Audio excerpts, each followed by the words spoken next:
Hello and welcome to the worst movie ever made, an experimental movie podcast designed to find the worst movie ever made. I am your host, Chris Ackman. I'm joined by my co-host and fellow mad scientist, Rob Scucci and Bob Hassick. Hey guys, how are you and why are we doing this? So, something you guys should probably know about me at this point in the show, in our friendship. I am hopelessly incapable of ever living like in the present moment. Like if I'm right now, I'm thinking about work. When I'm working, I'm thinking about the show. When I'm when I'm driving my car, I'm thinking about what I'm doing tomorrow. I can't just enjoy the moment I'm in. But Mhm. when we watched The Room this week, and I was enthralled. Absolutely. I gave the movie my undivided attention. I couldn't look away from it. I Same. understand now why people, I guess, revere and disdain this movie at the same time. It's something else, and that's where I'm at right now mentally, Bob. Well, we exactly. We can't claim to do a podcast about the worst movie ever made without hitting the biggies. This You know, is and, the and this is like the biggiest of the biggies. Yeah, it is. it's I don't know. It should have been the last podcast we ever do. It might Yeah. be. It might be. I The Room. I don't know what else will live up to this one, but we should get a feel for how America, the world, really feels about it in our YouTube comment section.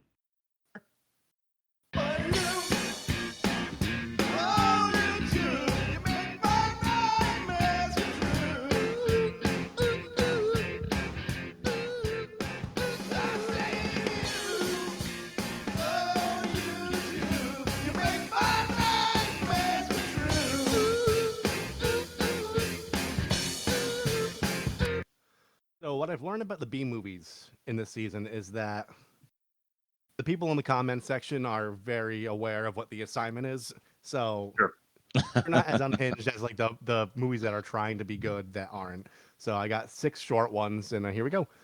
I love this. It's like a movie about American life from the outside, written by someone who doesn't understand the language but watches a lot of American TV. Next comment. Yes. Any true movie connoisseur has watched and appreciates this movie. For some unknown reason, it works and it entertains on all levels. True. Next one. The dialogue in this movie is on another level. Number 4. Like how nobody ever brings up the fact that Johnny was definitely within earshot of Lisa and Mark talking, so there was really no reason why he needed the tape recorder. 5. I love how Lisa's mom having cancer never got talked about again. And then True. my favorite one is I need to watch this when I'm drunk. I have to. Yeah. Yeah. Yes. I think the movie made me drunk. Yeah. It's it did bad. it did feel that way. Test number 1, the worst of its kind. Test number 1, the worst of its kind.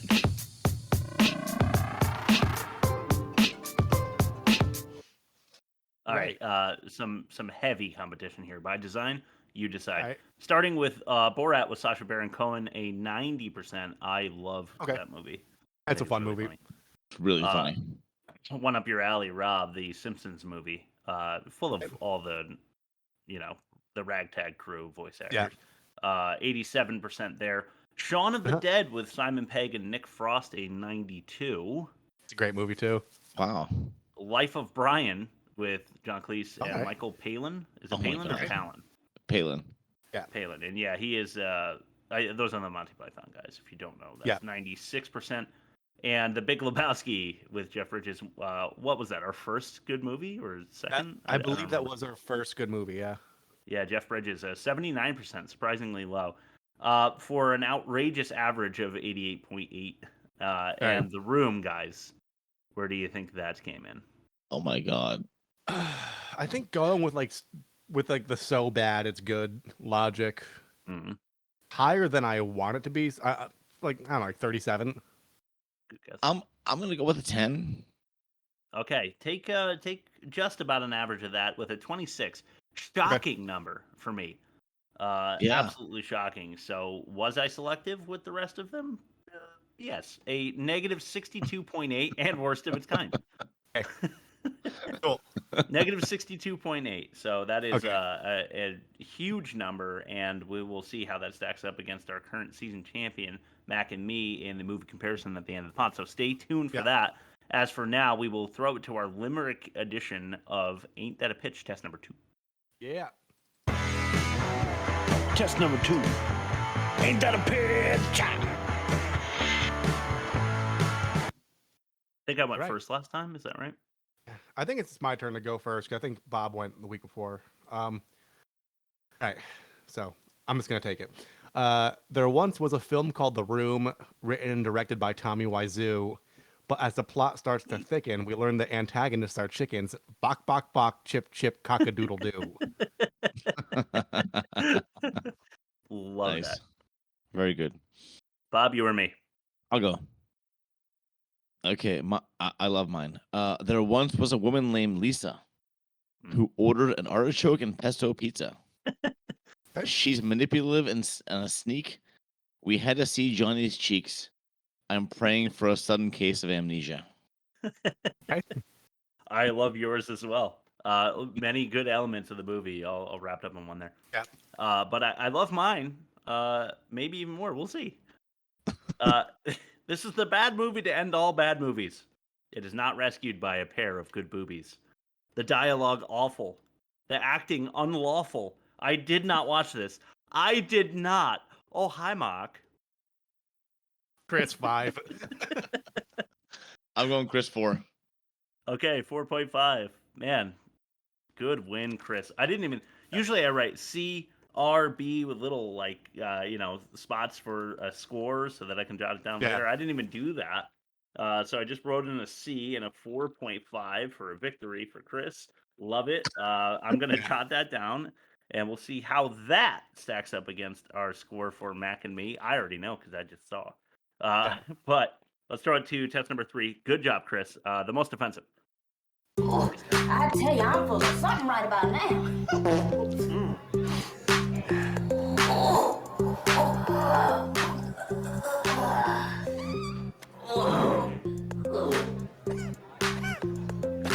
God damn, girl, you smell like something crawled up in you and died. Damn, what did you eat? Corn? I don't eat no corn. Oh, shit. God. Test number 3. The most offensive. All right. Promise that will be a shorter one for next season. Again, I feel bad subjecting people to 30 seconds of farts. This is an offensive movie. Yeah. So I have quite a number here. No clips this week. I saved those all for acting and dialogue, for obvious reasons. As you should have. Yes. Yes. Mhm. So let's just get into it. Bingo card. Denny attempting to dick down our duo. Yeah. That guy's a creep. Yeah, he totally is. Yeah. I mean, I don't know who in this movie who isn't a creep, really, but yeah, the guy Denny, like right from the jump, is trying to get in the sheets with Johnny and Lisa, and it's extra weird because Johnny has like a fatherly role that they also develop. So what in the hell is going on there? Yeah. Number 2 for me was minutes long lovemaking. These sex scenes were far too long. Way too long. And super awkward. Number 3, Johnny's ill-judged jesting. So laughing inappropriately, especially when Mark is talking about this girl that he knew who dated a dozen different men, and one of them decided to beat her up and send her to the hospital. And Johnny's response is, funny story.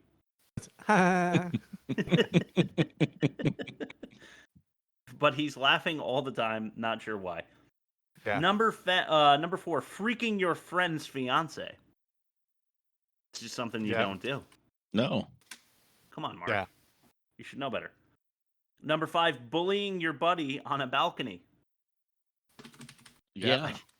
I think we can rest assured it was the reefer madness that took him. Yeah. Yeah, I mean, he was smoking a joint, and I haven't done that much in my life, but I'll tell you, when I've thought about dangling my friends off a balcony. Yeah, absolutely. Okay, Number 6 is going to take a little explaining, so walk with me here. All right. Breast cancer boomerang. Jeez. So threw it out there and pulled it right back in. Yeah. Yep.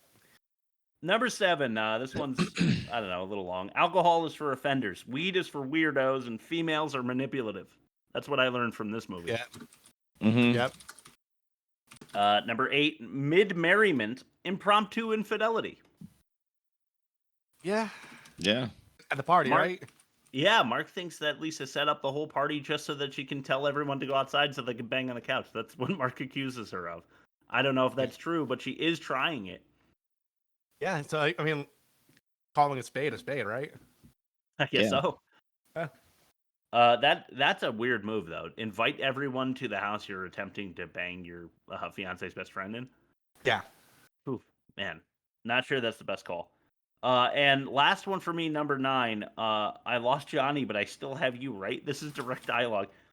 Mark says, "No, you tramp, you bitch." This is immediately after he told her to come upstairs because he wants her body. And I guess the sight of Johnny's dead body was enough to make him realize the error of his ways. Is that Right. what we are to take? I guess. So. Yeah. This is all I have. You guys want to mention anything else? I'm sure I missed something. I guess it's more of like a sensibility thing where it reminds me of the Wild Wild West episode where like, you know, they both trot off, but they're already going at top speed. So like they're clearly like next to each other the whole time. Right. People leave the apartment right when other people are entering. That is They true. have to be standing outside the front door together. And at this point, Right.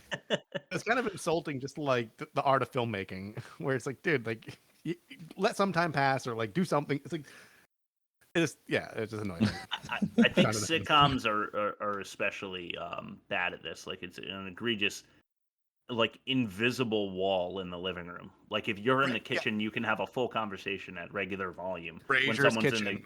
Yeah, or the couch and the kitchen and Friends. There is no dividing wall or anything to cut the sound, and people are having full conversations they expect the other Right. people not to hear 15 Yeah. feet away. It's so dumb. But yeah, this movie is pretty bad at that. Yes. Yep. Okay, we are at breakneck speed here, but that's good because the catch-all is enormous, and we've got some clips to get to in test number 4, the worst dialogue. Okay. Test number 4.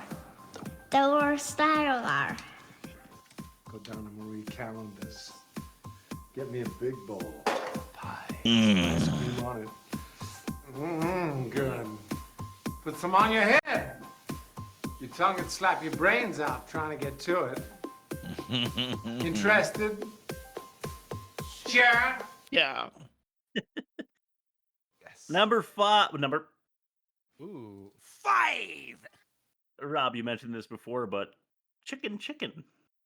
All right. Hey, are you running beta breakers this year? I am, sure. No, I'm not doing it this year. Chicken, Peter, you just a little chicken. Chip, chip, chip, chip, chip, chip, chip. Who are you calling a chicken? I just don't like all the weirdos. There's too many weirdos there. I don't mind. Mark, do you remember the one with big tits, the blondie one? No, how about the one with the bridal gown with the sign? Oh, yeah, can you marry me? I thought I would take her up on it. I never ate so much. Yeah, the barbecue chicken was delicious rice. That was cool. You guys prove The barbecue was delicious rice. That was cool. Oh, God. This movie is bad for the pod. It's never going to be this funny again. I don't even have to do any explaining on why this dialogue is bad. Let's do number 4. Yarg. Okay, so a YouTube comment, and I have mentioned this already, but clip number 4 is entitled "Dying." Nobody wants to help me, and I'm dying. You're not dying, Mom. I got the results of the test back. I definitely have breast cancer. Look, don't worry about it. Everything will be fine. They're curing lots of people every day. I'm sure I'll be all right. Oh, I heard Edward is talking about me. That's it. That's the whole cancer conversation. They never mention it again. Never again. Never comes back up. Yep. Number 3. This one is called. Okay, we are going to have a bit of dialogue after number 3. This one's called Customer. Hi. Can I help you? Yeah, can I have a dozen red roses, please? Oh, hi, Johnny. I didn't know it was you. Pause. Here you go. That's me. How much is it? It'll be $18. Here you go. Keep the change. Hi, doggy. You're my favorite customer. Thanks a lot. Bye. Bye-bye. Are we gonna say the same? We're gonna say the same thing, aren't we, Chris? Shoot. You told the story on air about back at the Catch where we used to work. Yeah. How like there was a customer who like self-published a bunch of books. Yes. And one day he had to explain to your wife Erin that, oh, you may not recognize me. I'm wearing a hat and glasses today. And like it's so obviously him. He's like such a distinct looking guy. And, oh my god! In the room, he's wearing like a hat and glasses. Like, oh, I didn't recognize it was you, Johnny. And then Johnny waits, and then he says, "That's me." Like, half a minute after she says that. Yeah, that customer actually gave my wife his self-published book, and I couldn't help myself. I read like 2 chapters of it. It was pure comedy, but it turned out by the end of chapter 2, I realized how racist he was. So I stopped reading his book, and it exists somewhere in our basement, I'm sure. But yeah, really, really bad writing. And speaking of which, why is it, Bob? Is it your opinion that the overdubbing is why it's so quick, the exchange? I guess that's my opinion. Yes, there's so much of it. Like they have the woman's script, and she's already read it, and the scene is already shot. And it's not like they really have a lack of funds, because there was a $6 million budget for this movie. Right. But it seemed to me like they decided not to reshoot it and just to have Johnny read his lines, and then they tried to cut it in, and there were not big enough spaces for it to feel natural. So that scene feels completely unnatural in a way that I haven't seen before. It does feel like a movie that was shot in a different language and then overdubbed 100%. Yes. It really does. But I guess that's just because Tommy Wiseau is so bad with English that he reading his own lines, he can't get them right. Yeah. Because in case you didn't know, he wrote all the dialogue for this movie. Yeah. Number. Boo! Bitch. You can come out now, Johnny. She's gone. In a few minutes, bitch. Who are you calling a bitch? You and your stupid mother. He's never been that kind of a prick before in the movie. He turns heel so fucking fast. Oh my god, hilarious. I couldn't stop laughing. I watched that like 10 times. I just rewound it over and over again. Can we do it one more real quick? Yeah, let's do it again. You can come out now, Johnny. She's gone. In a few minutes, bitch. Who are you calling a bitch? You and your stupid mother. That's worth the extra edit. I'm happy with that. It's so good. Why? What? The mom was never a jerk to him either. She was just praising him the whole movie. I didn't understand that. I think he may have overheard her when he was on the stairs when she was like talking about, oh, you just need a man to support you, you know, or something. Yeah. I guess so. It was still in his corner, but I guess it was because of the financial stability angle. He didn't. Right. Yeah. Oh my god, too good. If you can believe it, there is a clip worse than that for dialogue. And after our drum roll and clip number 1, Daddy. The worst movie ever made.com. You know what? Fuck it. Did not.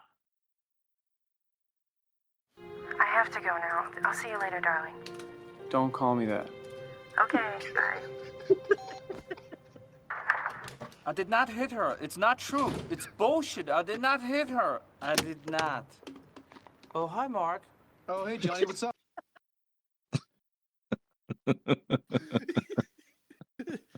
Entertainment. Like, if we do the gun to head test, like I would totally watch this like another 10 fucking times.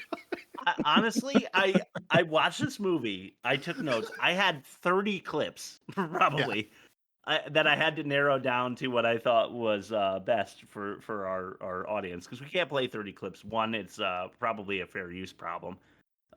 Two, it would just balloon the podcast. It would be really funny though. I don't know. Anyway, I got down to that being number one because I've heard people say that before. I hadn't seen this movie before we watched it for the podcast. And I had heard that line of dialogue before, and I didn't know where it was from. Just people quoting it because it is that unnatural and funny. It's so funny. It's unbelievable. He's complaining about how Lisa is saying that he hit her, which huge red flag, by the way. He's accused of domestic abuse, and then he's like, "Oh, hey, Mark." Like nothing happened. But yeah, I left in the beginning too because right before that, Lisa calls Mark darling over the phone, and Mark goes, "Don't call me that." And she goes, "Okie dokie." Okay, see you later. Like, no conversation about that. Like, oh, you don't want me to call you that? Just okay. Just accepts it. I did what I was beginning to say though is I watched this for the pod. I clipped it, which is kind of like watching it a second time because I have to make sure all the times are right.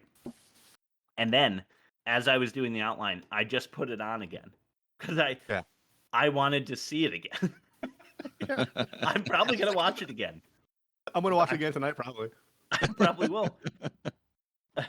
All right, Rob, your ad read, please.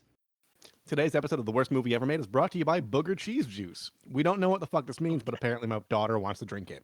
And she's really mad that we don't want her to. Booger Cheese Juice. Slide into the future. I have an assumption.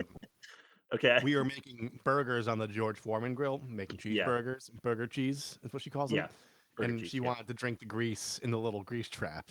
She threw an apoplectic shit fit when we said she can't drink the burger grease. Wow. Good for her. Who doesn't want to drink the burger grease? I had to go short on the ad read because, as you'll see later in Rob's Magic Marvel Corner, I got down to 0 hour, and I had to choose between watching Captain America: The First Avenger or coming up with a longer ad read. So I went with the former. Hey, you know what? As long as Burger Cheese Juice is paying the bills, who cares? Keeps the lights on. You know? Yeah. Test number 5, the worst production. Oh, man. Oh, God. Oh, man. Oh, God. Oh, man. Oh, God. Oh, man. Oh, God. Oh, man. Worst production. All right, Hey, so Bob. Hey guys. Bob. Yes. Is that Bumper from Troll 2? No. Oh, okay. No, it's not. Go ahead. That's all I was wondering. Okay, so the worst production is kind of obvious. It's troubled production all around. Yeah. That's my tagline. Okay. So here's what you might not know, because you did mention the $6 million. Tommy Wiseau, if that's how you say it, financed this personally. He financed this entire thing personally with $6 million. Yep. Somehow he financed it. I think there was like some shady deals going on, but the actors you see in the film, almost no exception, were replacements for people who left or were fired during production. Jeez. All right. So that means he paid salaries to actors who end up being fired, and then paid salaries again to actors who replaced them. Okay. Wow. And then other things, like they bought equipment when they could have rented it. Like that's what most small productions do. Okay. They constructed and used sets when they could have filmed on location. Yep. Just poor decisions in general. Even the script that that was written kept getting rewritten throughout production. So it was just a fucking mess, man. Just that translates. Troubled production. Yeah. And so that probably why did they buy the equipment? I don't know. I guess maybe they didn't know any better. I don't know. Well, if you anticipate it being like a massive success and you want to immediately do like a sequel or something, then you'll save money hand over fist eventually if you just own your shit outright. But that's not what this movie did. I mean, I'm tempted to watch The Disaster Artist because it's based on this experience. That might even be my vote for a good movie this season. I'm not sure. I'm really Actually, not a bad idea. When I did a deep dive on this movie, there was so much on this movie that I didn't know about that I have to look into now. Well, is The Disaster Artist a good movie? I'll look it up right now. It was nominated for an Academy Award for Best Original Screenplay, Best Adapted Screenplay. Oh, okay. I mean, that's definitely a feather in its cap. It got a 91% on Rotten Tomatoes. Okay.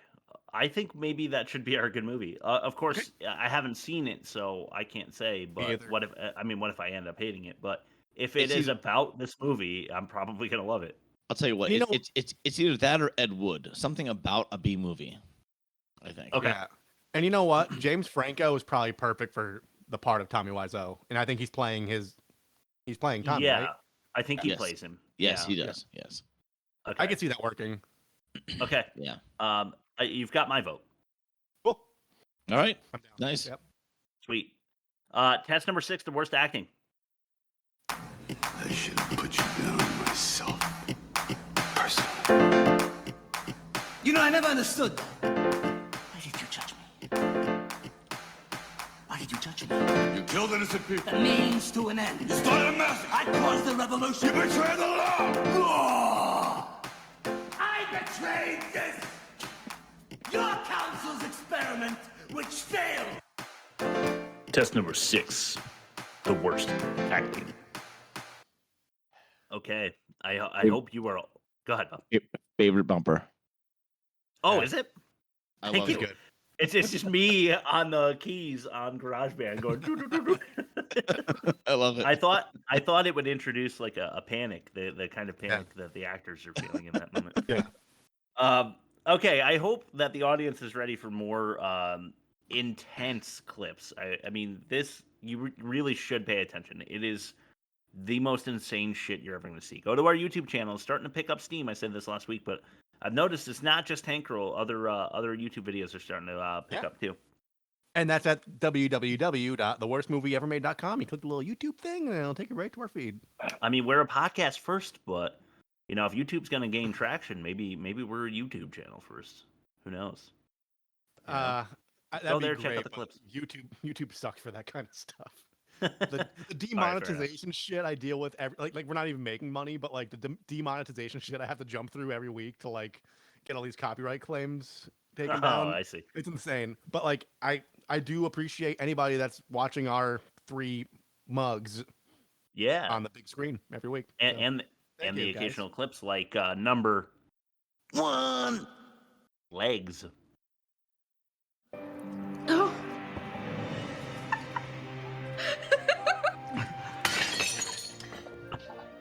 You have nice legs, Lisa. You have nice pecs. I'm tired. I'm wasted. I love you, darling. Come on, make love to me. Oh. Come on, you owe me one. I love you, Lisa. I love you, Johnny. You know what's not sexy? Tommy Wiseau laughing, which he does every time he has sex. It's in the middle of scenes where he's banging. He just grabs a rose and starts laughing, it's a very confusing thing to do for me. It's not a move that I pull is to start laughing. I've got a question I want you guys to consider for the catch-all. Yeah. I just thought of it. And I don't want to lose the seed before it's planted. Yeah, go. What do you got? I don't know. Bob alluded to people being paid and then quitting and then being replaced. But do you think like maybe he's just exceedingly wealthy and has no luck with women, so he just like orchestrated like a film just so he could bang? Yeah, are you suggesting there's actual penetration in that scene? Maybe. I feel like he's having sex with her belly button, if anything. Probably. With the angle going on there. Maybe that's what he's into, though. Maybe just like rolling around and. There's no penetration in this scene. It was very uncomfortable for the actress. I could tell. Really? Yes. She felt uncomfortable, did she? Heavens, I couldn't imagine why. Number 2. What kind? We're your friends. I bought some drugs off of him. Things got mixed up. I didn't mean for this to happen. I don't have them anymore. What kind of drugs, Denny? It doesn't matter. I don't have them anymore. It doesn't matter. How in the hell did you get involved with drugs? What, were you giving them to him, selling them to him? Where in the hell did you meet that man? What kind of drugs do you take? It's nothing like that. What the hell is wrong with you? I just needed some money to pay off some stuff. How much do you have to give him? This is not the way you make money. How much? Stop ganging up on me. Well, it is time somebody ganged up on you, for God's sake. A man like that. Where in the hell did you meet a man like that? It doesn't matter. It matters a great deal. A man holds a gun on you, you almost got killed. You expect me to forget that, huh? You're not my fucking mother. You listen to me, old boy. No. Somebody had better do something around here. I forgot about this scene. Are you okay, Denny? I'm okay. Are you okay? I'm okay. It's also just like the breast cancer. Never brought up again. Never brought up again. Just, we need some tension. How about a Denny drug deal on the roof? Hey, the drug dealer was pretty intimidating. Dude was like big and muscly and had a gun. Yeah. What more is there to say about the clip? Let's just move on to number 3. Crazy. How dare you talk to me like that? You should tell me everything. I can't talk right now. Why, Lisa? Why, Lisa? Please talk to me, please. You're part of my life. You are everything. I could not go on without you, Lisa. You're scaring me. You are lying. I never hit you. You are tearing me apart, Lisa.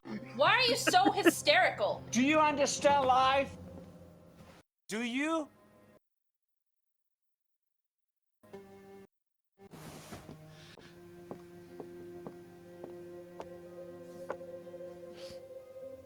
Don't worry about it. Everything will be all right. You drive me crazy. Good night, Johnny. Don't worry about it. I still love you. Good night, Lisa. There's your standard American affianced argument there. Yeah. That's usually how Aaron and I go to bed as well. Yeah. Good night. I love you. You're tearing me apart, Aaron. You drive me crazy. Don't worry about it. I love you. Number 4. This is my shit right here. This is Fed Up. What are you doing? None of your business. You're my future wife. What are you doing, Lisa? Leave her alone, man. She doesn't want to talk to you. Since when do you give me orders? Lisa changed her mind about you. Huh. Wake up, man. What planet are you on? I think you should leave right now, Mark. Don't spoil it. We were just having fun. Yeah. Don't worry about it, man. Right? Don't touch me, motherfucker. Get out. Stop it! Stop Leave it! my girl alone. You two are acting like children. Son of a bitch. You're gonna ruin the party. If you keep your girl satisfied, she will come to me. Get out my house. I kill you. I'll break every bone in Hey, your body. stop it! I kill you, you bastard. You could kill me if you tried. You betrayed me. You're not good. You're just a chicken. Chip, chip, chip, chip, chip, chip. Shut up! It's over! Trey, shut up. Shut up! It's over! It's not over. Everybody betrayed me. I fed up with this world. World. World. This world. Oh my God! There you go. There are the clips for today. That is a glimpse into. I mean, every minute of this movie is that insane. It from start to finish. It is a whirlwind. It is so worth watching. please. I hope you've watched it already because we're talking about it. But if you haven't, watch our YouTube video and you get. There's one more clip though. You may have forgotten about it. Let me just go ahead and play it real quick. Okay. You can come out now, Johnny. She's gone. In a few minutes, bitch. Who are you calling a bitch? You and your stupid mother.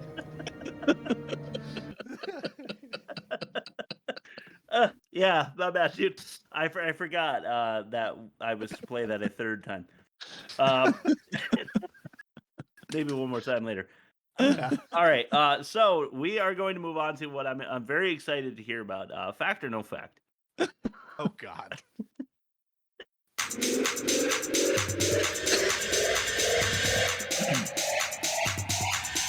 Fact or no fact? Right. So I thematically called this one Room 15. Room 15. Okay. How come? Because of the theme of the fact or no fact. So I'm gonna read five. I'm gonna read 5 facts, and you guys actually have a chance to know these because these are actual things that happened during the movie. Oh, okay, fun. Okay, so first one, ready? There are 15 instances of the phrase "Don't worry." Okay. Okay, that's the first one. Second one, there are 15 mentions of Johnny and Mark being best friends. Okay, Lisa says, I don't want to talk about it 15 times. He does say that a lot.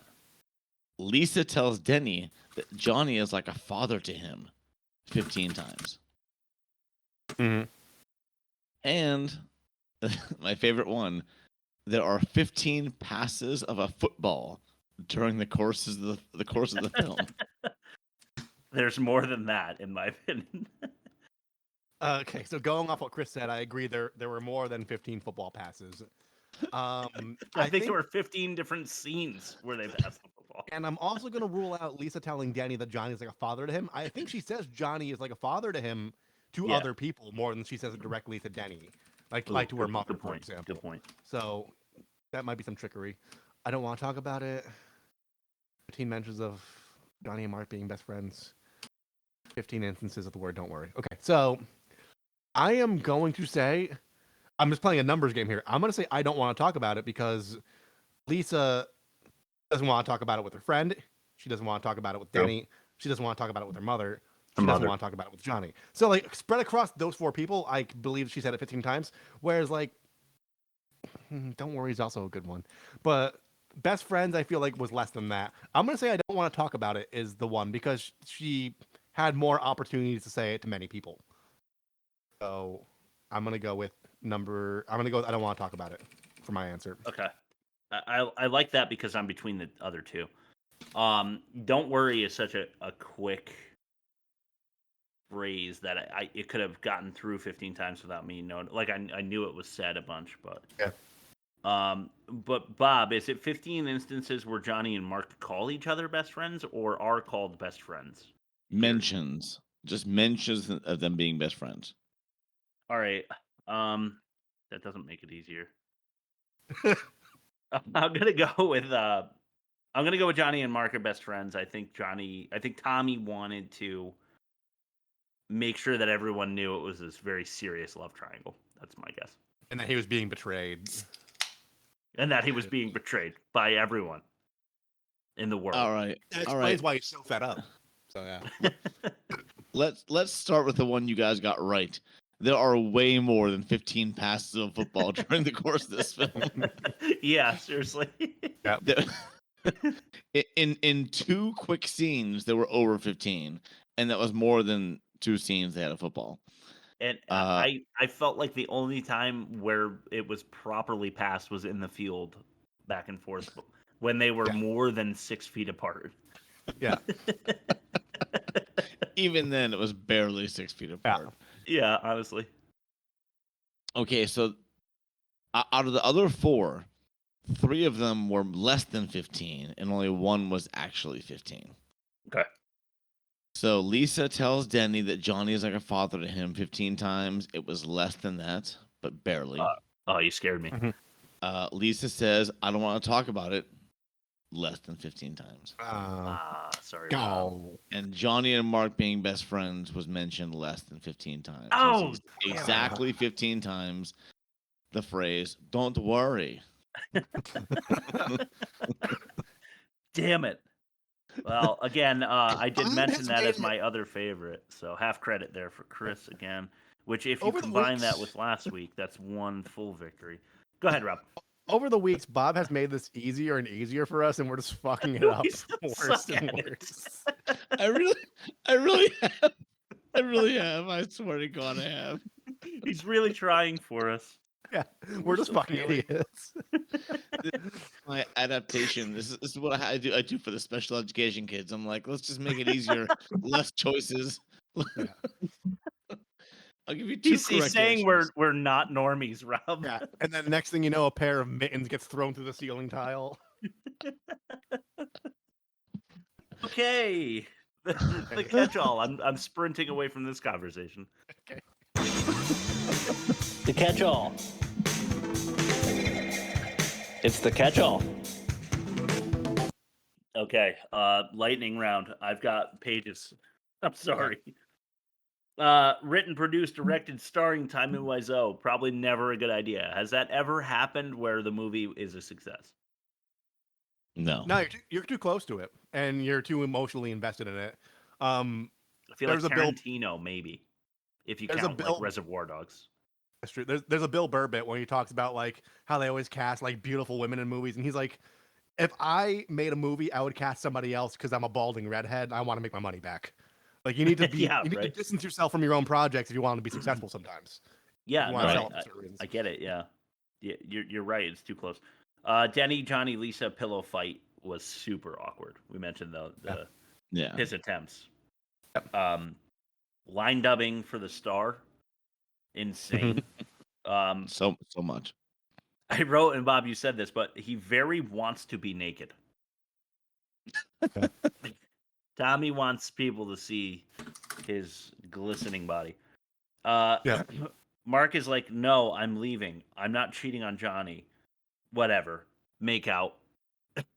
Quickly escalates to stare sex. So there's that. And another overly long sex scenes between them. Canadian bacon, pineapple, and pesto artichoke. You mentioned, Bob. Yeah. But when they're eating the pizza, it's clearly just cheese pizza on the table. Yeah. I go with these two very interesting choices.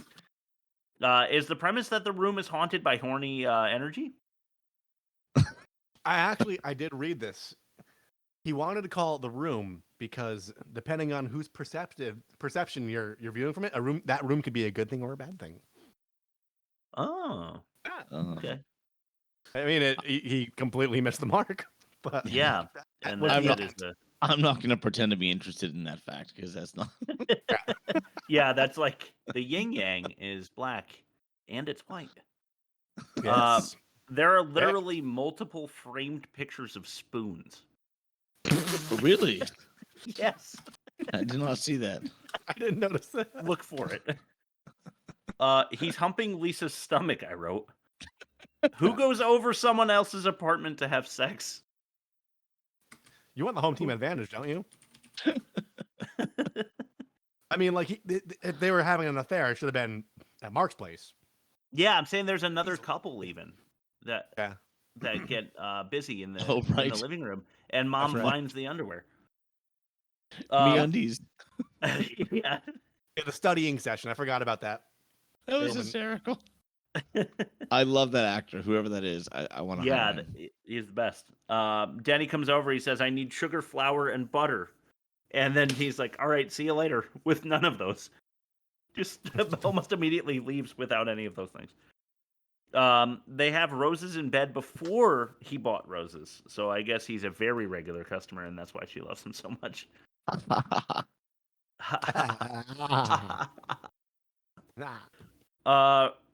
I think I'm in love with your fiance, says Danny. Let's toss a football. I'm in love with her. Let's get breakfast. that's one of the scenes for you. This feels like a 90-minute soap opera pilot. Yeah. that got rejected. I'm glad you said that because the whole thing, because like I remember my mom watching like The Young and the Restless when I was like a little one, like pre-K, and I just remember just like the same kind of piano music in the background, like used to like emphasize the dialogue, and it really did seem like inspiration for him. Yeah. The underwear guy says me undies were showing.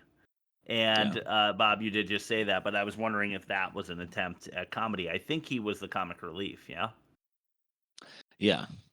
Yeah. I mean, he makes some crazy faces. And he and his girlfriend in two scenes that they are seen together, the two scenes, they feed each other, which I thought was interesting. Open discussion about the presence of football tossing in this film. We've kind of already had it, but they toss football in tuxes. They toss a football in a back alley where they decide to stand in a corner and toss the football.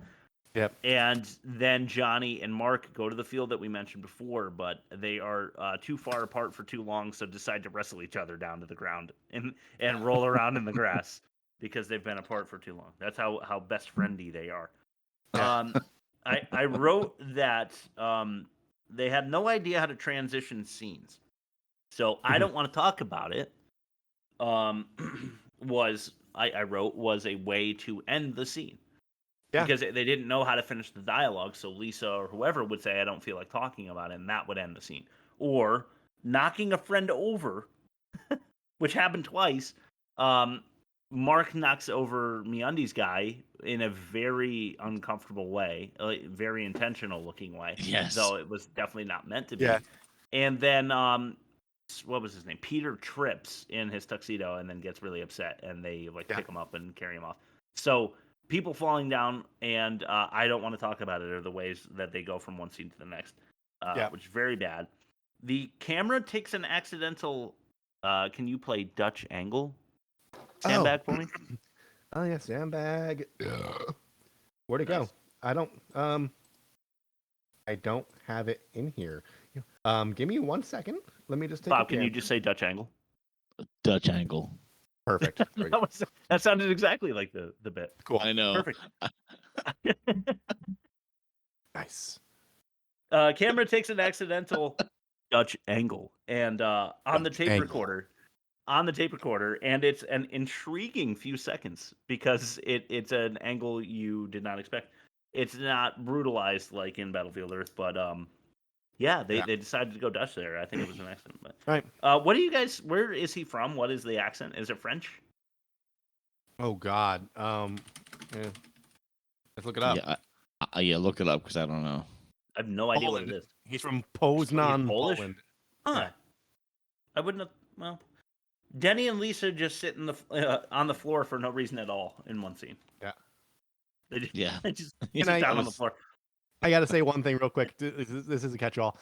Plays to one of your points, Chris. In his 2016 documentary, Roomful of Spoons, longtime associate of Wiseau, Rick Harper, claims to have researched Wiseau's background and concludes that he's Polish and originally from the city of Poznan. I never thought it would happen, but this movie is more claustrophobic than Jiggly was. It really, dude. Yeah, it really was. They don't charge for food or drink at the coffee shop. Yeah. You just order, you sit down, they bring it to you, and then you leave. Here's a worst dialogue candidate. Mark says, "How's work?" Tommy says, "Good, new clients, big money. Anyway, how's your sex life?" That was another one that I clipped. I also wrote 10 out of 90 minutes is sex scenes, which is probably an exaggeration. But that's a huge chunk of the movie where people are just having sex. For some reason, when I watch Google Drive on my phone where we share like the movie for the clips, it always buffers and pauses. So I always try finding like a version on a streaming service. Yeah, and there's so basically I had to watch the clean version on YouTube, which cuts out the sex scenes, and then I had to go back and find the sex scenes and watch them separately out of context. Yeah. So that was my experience, but it was about 11 minutes different. Wow. Okay, Wow. I thought I was exaggerating.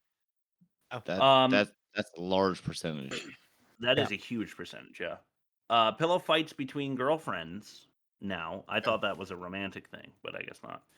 I wrote that the soundtrack is purposeless. Like it really doesn't add the proper tension in points where it's supposed to, or levity, or anything.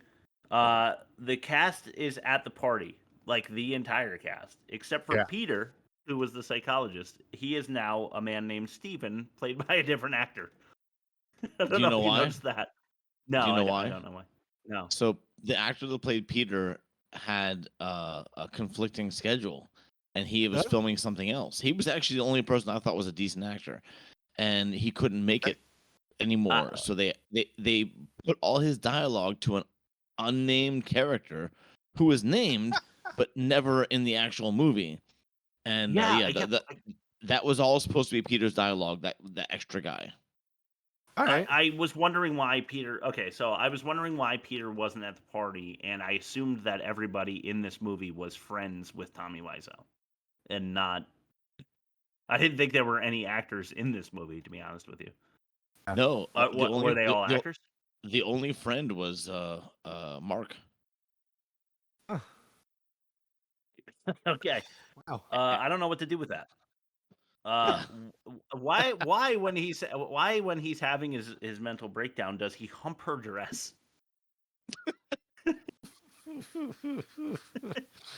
I guess if your brain really is splitting in half, you might do some strange things. But he's even grunting with each thrust into the dress that he's holding up to his crotch. Yeah, and it's the most lethargic rampage ever, by the way. He's just tearing the room apart it's right. It was like he didn't want to damage any of his own things, but he clearly is. I mean, he throws a TV and everything. Do you think they were way over budget at that point when they filmed it? And he's like, "Shit, we got to return half of this stuff," and like maybe get to the big rampage scene. The phone recorder adds lines of dialogue that Lisa doesn't say. Right? Did you guys pick up on that? Now that you mentioned it, it's one of those things where I was just gonna let it slide, but now that you brought it up, we can talk. About she's like it's very straightforward dialogue between her and Mark when Johnny is in the bathroom, and then over the phone, the recorder, when he plays it back, she says something like, "You are the sparkle in my life," which is such a weird line to add. Like, we're not going to catch that. Yeah. Another worst dialogue candidate. Everybody betray me, but I don't have a friend in this world. But I ended up playing that on acting. So I guess I just wanted to say it again. Last thing for me, and then mentions, but the big suicide ending is supposed to be, it's supposed to like drum up emotion. But it's the most sophomoric writing ever. That's like what I would do in middle school to end my story, so that the teacher thought that I was a deep thinker or something. Right. Yeah. You guys want to mention anything else? Oh my God, no. Okay. No. Then we are going to move on to a movie that Rob really loved, Captain America, and this week's Rob's Magic Marvel Corner. Coming right up. You can come out now, Johnny. She's gone. In a few minutes, bitch. Who are you calling a bitch? You and your stupid mother. Bumper? Future bumper? The worst movie ever made presents Rob's Magic Marvel Corner. I think it's so funny that she's like, "Who are you calling a bitch?" And it's like the woman who just cheated on me publicly at a surprise party for me. Yeah, that's a fair point. And his delivery of bitch is so quick and like sharp, and and it sounds like an American for the first time. I don't know how. We're alternating, and who goes first? Well, real quickly, I'm just gonna preface this with I watched Captain America: The First Avenger, and this is a text I sent you guys at 1:53 in the morning. Yes. The Room is a better movie than Captain America.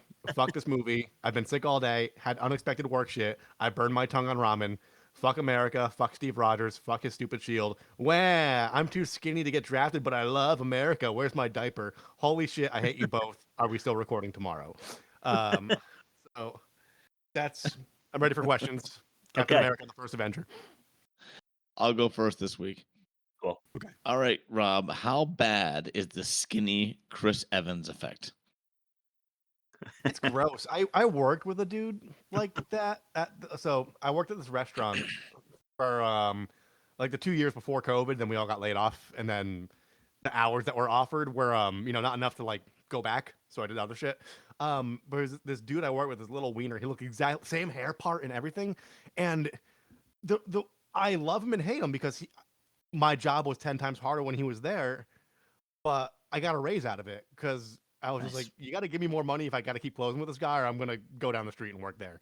And I got like a $2 an hour raise because of this guy, but he reminded me of him and pissed me off. Gotcha. Okay. Here, let me shoot. Do you believe that the use of ultimate evil, Nazi Germany, is a way to run cover for the lesser evil of torturous gene manipulation? They didn't. They really badly wanted to be like Sieg Heil like the whole time. Yes. But they were skirting around it. Even like they had like not quite swastikas on things. Yeah, right. Like, if you're gonna do it like Inglorious Bastards, where there's this fucking Yeah. Nazi regalia everywhere. Right. So they're that we talking about a real thing that was a giant smear on world history. Yes. And then they kind of skirt around it. So I didn't like it because if you're gonna say that they're evil, they make them evil. I agree. Inglorious Bastards is great when you watch the Nazis, The whole theater go up in flames while they're just pumping lead into Hitler. Yeah, it's wonderful. It's such a great end. One of my favorite movies. Yeah. All right, Bob, shoot. All right, Rob. Do you think Chris Evans is a bad actor? I think he does well with what he's given. I don't know what else is he in? I don't know. Knives Out. Knives Out. He's already Yeah. in it, yeah. What was that? What? Knives Out. Knives Out. I didn't see that. Okay. I mean, I think he did good. It's such a corny story, Captain America, and it's probably I think the Avengers. I'm 5 movies deep. I think the actual Avengers, like the title, the Avengers, is next on my list. Ooh, good for you. So I think I'm gonna have to wait and put a pin on it for now to see how he reacts with like Hulk and Iron Man and Thor, and see what kind of and like what's his Nick Fury, and see what kind of chemistry he has. Because I think Captain America by itself is so fucking lame that there's really not a lot to work with. It's pretty lame.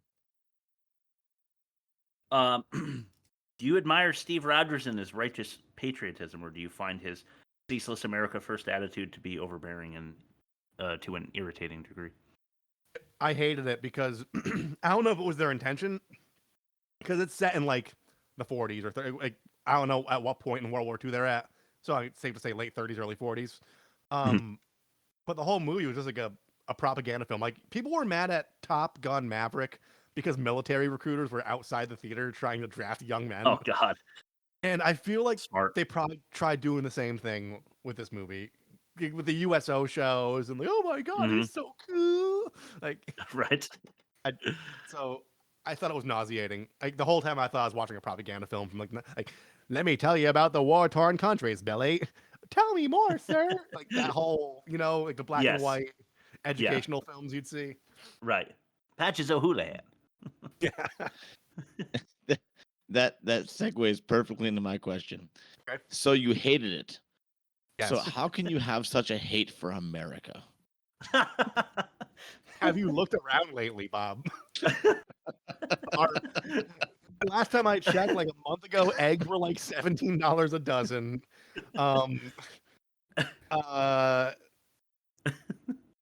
People are either advocating free speech too aggressively or advocating being too politically correct aggressively. And I'm just sitting there going like, I'm just kind of generally an offensive guy, but I'm well-meaning.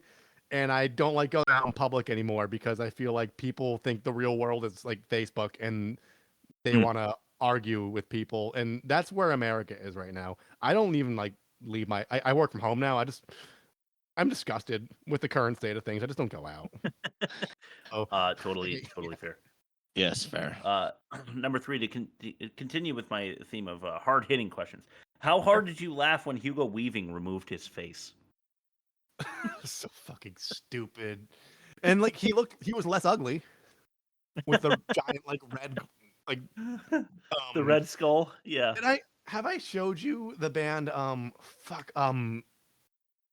Five Finger Death Punch drummer has a side project called Psychosexual, and his persona Yes, you did show me. Devil Daddy. Yes, it's Totally insane. reminded me of Devil Daddy. And like they rebranded the project like they did like large releases on a digital scale for songs like Let the Sin Begin, Feel My Sin Drip Down Your Chin, or whatever the lyric is. Yes. And then like a week later I Googled it again to show somebody and it was gone. Well, unsurprisingly. And I think it's back again in some different iteration, but it reminded me of Psychosexual Devil Daddy. Okay. Well, not the answer I was expecting. Let's move it on to bad credit names. Sure. Bad credit names like Rusty Cunts, Wang Liken, Destiny Hooker, Dick Trickle, Dick Pole, Steve Sharts, Misty Hyman. That's totally ridiculous. This week sucks. I'm sorry. There were no credits, so Giovanna. Okay. One name. Rick Darge, which had me thinking Darge. Piper Gore. Okay. Sounds like an action movie we might watch at some point. Yeah. Rude Harbin. Ew. First name Rude. Zolt Magyar. Oh wow. Zolt. Zolt. I've seen Magyar a bunch of times, but Zolt I haven't. And then Jessica's fuck him, Tommy Wiseau. Fuck that guy. Fuck his last name. I hate saying it. All right, let's compare the movies. All right. I call him Wazoo, so my limit would work, so I'm okay with it. Yeah, I noticed. It's turkey time. I didn't know how to pronounce it. Time to compare the movies. Gobble, gobble. Gobble. Okay, Mac and Me in the room. This is very exciting stuff because Mac and Me has been quite the contender. Yeah. All right, worst. Check this out. Negative 61.2 for Mac and Me. The Room, you might remember, you might recall, a negative 62.8. So The Room actually takes it. Okay. Never thought I'd see it. Wow. But, yeah. Chris and Mac and Me had a 4.5-star pitch. Great job. And then for The Room, Chris had a 4.5-star pitch. So it is a wash. Good job, Chris, for delivering such great content. We will decide what movie is more offensive in a minute. But for now, dialogue is definitely The Room, right? Yeah. I mean, it can't get worse. It can't get worse. Because Mac and Me, you could lay at the feet of the child actors. Yes. There's no feet to lay this on for The Room. It's just they're bad. It's cheesy writing, but it moves the story along. Right. Yeah. This is jarbled bullshit from someone who doesn't speak English. Production, long commercial or troubled production all around. Again, I think we go The Room again. The Room. The Room. Everything was wrong with the production. And I don't think it can be argued that The Room had worse acting as well. Yes. Yeah. Demerits not even necessary. It is 4-0. You guys want to mention anything so that we might use it in case there's a bad movie bad enough to need demerits? The world, like Gigli, the world was too small. Okay. The world too small. I like that. Yeah. Yeah. Or claustrophobic was what you said, Chris. That might even be better to say. It's a claustrophobic film. Okay. That is written. So it is written. Let's move on to the offensive minigame. What's worse? The offensive minigame. I will always do the offensive minigame, even if it's a 4-0 sweep so far. Just because I put some work into finding different alliteration to make this fun. So I'm going to start with cliff diving crippled kid. Okay. Or balcony bumping. Cliff diving crippled kid. Hoovering non-humans. Or stare sexing someone's significant other. Stare sexing. Stare sexing. Ooh, that brings us to our bonus round at one apiece. So we always start with the new movie first. So breast cancer boomerang or hormonal heroics. What's the heroics? I missed that. The boy who says he is California's hormonal hero. Oh. That's passable from a 15-year-old boy who's like never seen a tit before. Exactly. I'm gonna go with breast cancer boomerang, Chris. Yeah, breast cancer. I agree. By design. So more offensive is the room. A 5-0 clean sweep. Bob, good news. Troll 2 rather will be our movie for next week. I hope you guys are excited. I think that's the one where the guy's like, they're eating her, and now they're going to eat me. Yes. Oh that's the my one. God. Okay, yeah. So who knows? Maybe it can put up a fight because This isn't the one where Justin Timberlake gets his Brozone band back together. No, that's a more recent Disney Pixar, I believe. Got that it. you're referencing. So worst of the season, obviously, The Room. Yeah. Boy, worst ever in my opinion so far. I would rather watch it than most of them, though. Oddly. Yeah.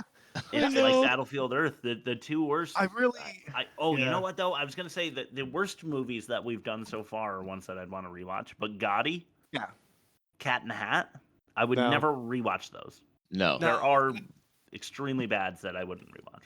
And I really hate the whole like it's so bad it's good, but it's just so fucking entertaining. It is because I think what makes the difference between like movies that are so bad that they're good and movies that are just like outright awful is how earnest they are in trying. Like this was a passion project. Yeah, absolutely it was. I think that's like if I spent 5 years working on an album and it was just like Tiny Tim doing a falsetto wailing over like a death metal beat, you guys just look at me like I'm fucking insane. But I'm like, no man, this is it, man. This is it. Or Tiny Tim from A Christmas Carol wailing off of a cliff like an agony. Yeah.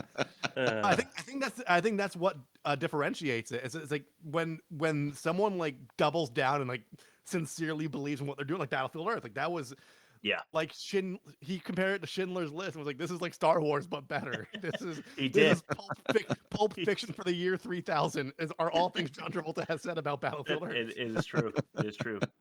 That was Bob's Factor No Fact, no? It was. For that episode, yeah.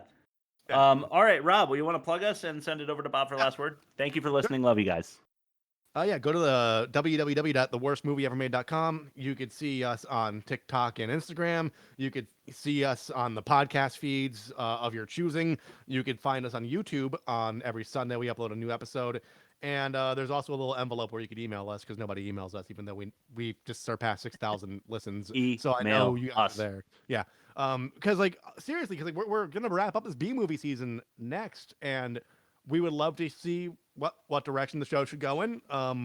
We have some ideas on the back burner because we're still working on this season, but you know we're susceptible to feedback, and we would like to engage with you guys through picking apart your favorite worst movie. So that's all I got to say. That'd be and then Bob also uploads trailers on TikTok and Instagram Reels every week, and they are tied in with the theme of every episode we do. So those are also worth a look. So I'll turn it over to Bob for his last words.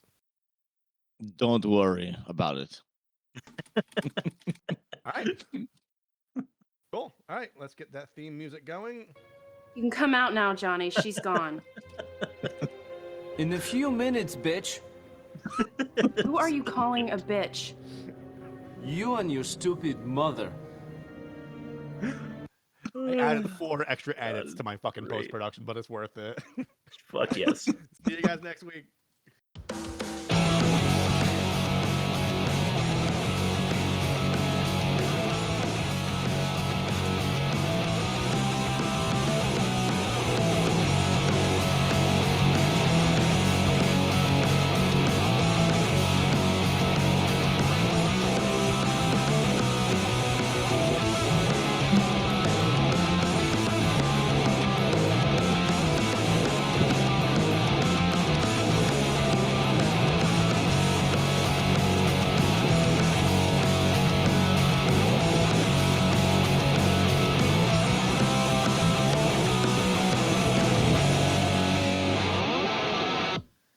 See you next week, bitch.